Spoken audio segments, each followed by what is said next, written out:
Hey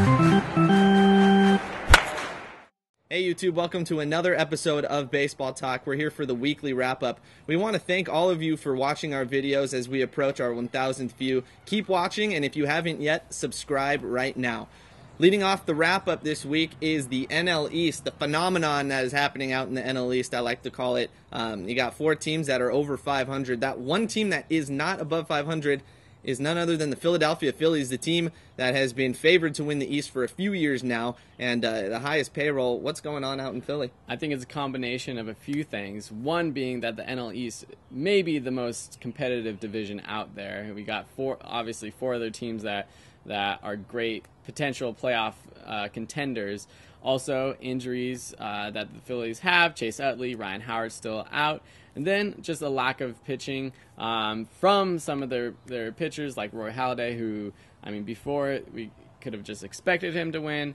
He just lost to the Padres a couple nights ago, and that's his second loss to the Padres, who are not a good ball team. So yeah, and I mean, you hit the nail on the head. Injuries have kind of ravaged the Phillies, and you named all the players. Even I think Cliff Lee spent a little stint on the DL this season. So really, it's been a lot of injuries that have hurt them. Their offense has just not been there. I mean, when you got the middle of the order bats like Howard and Utley out, that's definitely going to hurt you.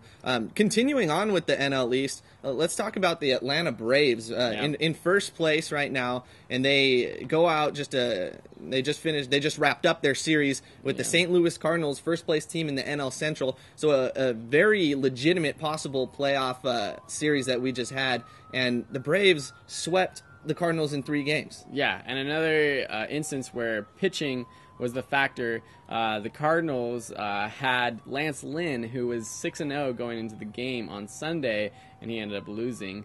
Also, Adam Wainwright, who they have back this season, is not putting up the numbers that they need to keep contending. He is 2-4 with an over 6 ERA right now. I think that series was going to be very exciting. I thought it was going to be fiercely fought, and for the most part, the Braves handled the Cardinals quite easily, and I mean, the Cardinals, whose bats have been surprisingly good post Albert Pujols, just really couldn't get it going. And the Braves, I mean, they're a team to be reckoned with. That's for sure. Now shifting to the American League, the Orioles and the Rays, 2 top teams in the NL East, they squared off for a 3-game set prior to this weekend. The Orioles took the first 2 games, were poised for a sweep, and then the Rays jumped out to a big lead, a 7-1 lead in the game today. Orioles almost made the comeback, just fell short by 1 run. It was a 9-8 final score, so the Orioles made a decent comeback. But Orioles take 2 out of 3 against the Rays.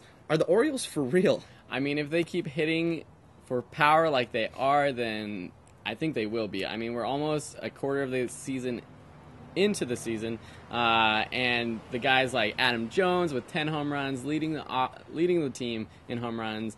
I mean, they're just a powerful club, and it's not just a couple guys, it's all their guys. They all have 5, 6, 7, 8 home runs, and I mean, they're looking good. Also, they have Jim Johnson closing out for them. That he's got 11 saves. I don't think he has a blown save yet. So when you have a closer like that, you're definitely going to keep some of those wins that might have otherwise turned into losses. And I think the thing that really the Orioles have started to work on, or has started to show up finally, has been their pitching. That's been something that's haunted them in years past. They have a lineup that hits a lot of long balls, that's for sure. I think 56 to lead the MLB.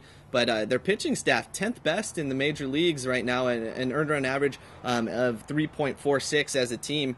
So this team, headed by, like you said, Johnson, who's anchoring the bullpen, Jake Arrieta, a young right-handed arm who's been doing well. They got a lot of young guys who are starting to throw strikes and starting to find results. Not really sure if it'll continue, but for now, they're in first place over the Rays. I know we get a lot of crap being on the West Coast, being Angels fans especially right now in the season.